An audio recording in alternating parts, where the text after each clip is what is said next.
도널드 트럼프 미국 대통령 당선인의 정권 인수 절차가 진행 중입니다. 다음 주에는 백악관에서 조 바이든 대통령을 만날 예정인데요. 보도국 연결해서 자세한 소식 들어보겠습니다.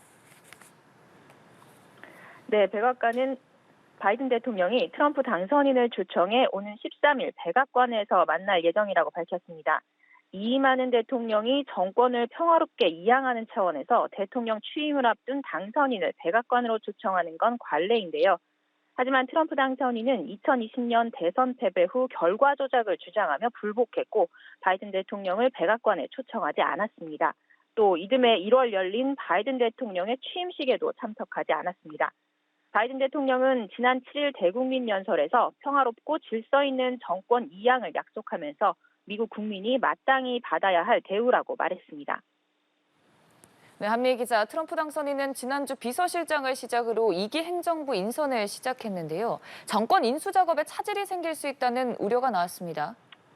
그렇습니다. 트럼프 당선인 측에서 이해충돌 방지 서약을 제출하지 않았기 때문입니다. 미국 의회는 2019년 대통령직 인수법을 개정해 대통령 후보가 당선되면 재임 기간 본인의 이해관계 충돌 문제를 어떻게 해소할지 등의 내용을 담은 윤리 계획을 선거 전에 제출하고 공개하도록 했습니다. 의회가 법을 개정한 이유는 부분적으로 트럼프 당선인 때문입니다. 트럼프는 처음 당선됐을 때 취임 직전에 자신의 사업 자산을 매각하거나 독립적인 관리인에게 신탁하지 않겠다고 선언해 이해충돌 우려를 낳았습니다.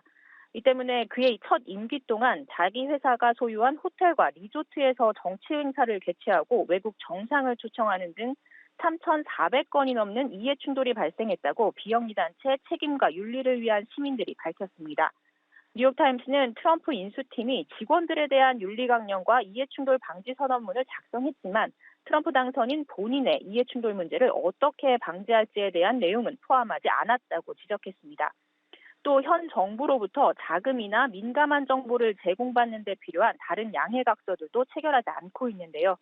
트럼프 인수팀이 윤리 계획을 제출하지 않고 버티면 사전 준비 없이 취임해 정부를 통제하는 상황이 발생할 수도 있다고 신문은 지적했습니다. 트럼프 2기 행정부와 함께할 새 인사에 대한 우려도 제기됐네요. 네, 그렇습니다. 공화당 대선 경선에 무소속으로 출마했다가 중도 사퇴하고 트럼프를 지지했던 로버트 F. 케네디 주니어 때문인데요. 백신 음모론자인 케네디 주니어가 공중보건 분야 전면에 등판할 가능성이 커지면서 보건당국자와 제약업계 관계자들의 우려가 커지고 있다고 현지언론은 전했습니다. 존 F. 케네디 전 대통령의 조카인 케네디 주니어는 코로나19 팬데믹 이전부터 백신 사용이 자폐증 등을 유발한다고 주장해 왔는데요. 사태 당시 트럼프와 한 이면 합의에 따라 케네디 주니어는 공중보건 분야에 큰 영향력을 행사할 것이 확실시되고 있습니다. 정부에 입각하거나 백악관에서 보건식품 정책을 감독하는 역할을 맡는 방안 등이 거론되는데요.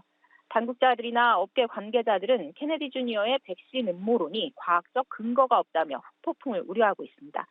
지금까지 보도국에서 전해드렸습니다.